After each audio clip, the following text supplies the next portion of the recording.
नमस्कार दोस्तों। कार्तिक माह के शुक्ल पक्ष की त्रयोदशी तिथि 5 नवंबर को है। इस दिन प्रदोष व्रत रखा जाएगा। प्रदोष व्रत शनिवार को होने के कारण यह शनि प्रदोष व्रत कहलाएगा। प्रदोष व्रत के दिन भगवान शिव की प्रदोष मुहूर्त में विधि विधान से पूजा अर्चना की जाती है। धार्मिक मान्यता है कि शनि प्रदोष व्रत करने से संतान की प्राप्ति होती है। जो लोग शनि प्रदोष व्रत रखते हैं उनको शिव पूजा के समय शनि प्रदोष व्रत की कथा जरूर सुननी चाहिए। इससे व्रत का पूर्ण फल प्राप्त होता है। शनि प्रदोष व्रत की कथा इस प्रकार है। प्राचीन समय में एक नगर में एक सेठ रहता था जो बहुत ही धनवान था। उसके पास धन दौलत और ऐश्वर्य की कोई कमी नहीं थी। इतना अधिक धनवान होने के बाद भी वह दयालु प्रवृत्ति का था। उसके यहाँ से कभी कोई खाली हाथ नहीं लौटा था। वह खूब दान पुण्य करता था, परंतु उस सेठ के कोई संतान नहीं थी। इस बात से सेठ और उसकी पत्नी दोनों बहुत दुखी रहा करते थे। जब दोनों पति पत्नी अत्यंत दुखी हो गए तो उन्होंने तीर्थ यात्रा पर जाने का मन बनाया। इस प्रकार वे दोनों अपना सारा कामकाज सेवकों को सौंपकर तीर्थ पर निकल पड़े।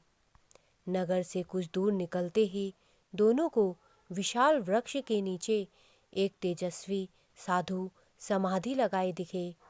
साधु को देख दोनों के मन में विचार आया कि क्यों न अपने तीर्थ की शुरुआत साधु का आशीर्वाद लेकर की जाए। आशीर्वाद लेने के लिए दोनों साधु के सामने हाथ जोड़कर समाधि टूटने की प्रतीक्षा करने लगे। सुबह से शाम और शाम से रात हो गई, पर साधु की समाधि न टूटी। इसके बावजूद दोनों पति पत्नी प्रतीक्षा में वहीं बैठे रहे। आखिरकार अगले दिन प्रातःकाल साधु समाधि से उठे तो उन्होंने दोनों को हाथ जोड़कर वहां बैठे देखा।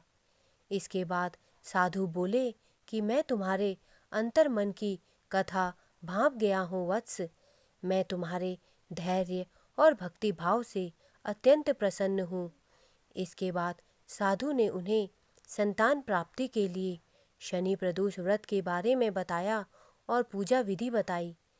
सेठ और उसकी पत्नी जब अपनी तीर्थ यात्रा पूर्ण करने के बाद अपने घर को लौटे तो उन्होंने साधु के कहे शनि प्रदोष व्रत का पालन किया। इसी का फल था कि सेठ के घर एक सुंदर बालक का जन्म हुआ। इस तरह जो भी जातक इस दिन नियम पूर्वक पूजा विधि का पालन कर शनि प्रदोष व्रत का कथा पढ़ता है, उनकी हर मनोकामना पूर्ण होती है। दोस्तों, मेरे द्वारा दी गई जानकारी अगर आपको अच्छी लगी हो तो कृपया मेरे चैनल को सब्सक्राइब करें तथा मेरे वीडियोस को लाइक करें। धन्यवाद।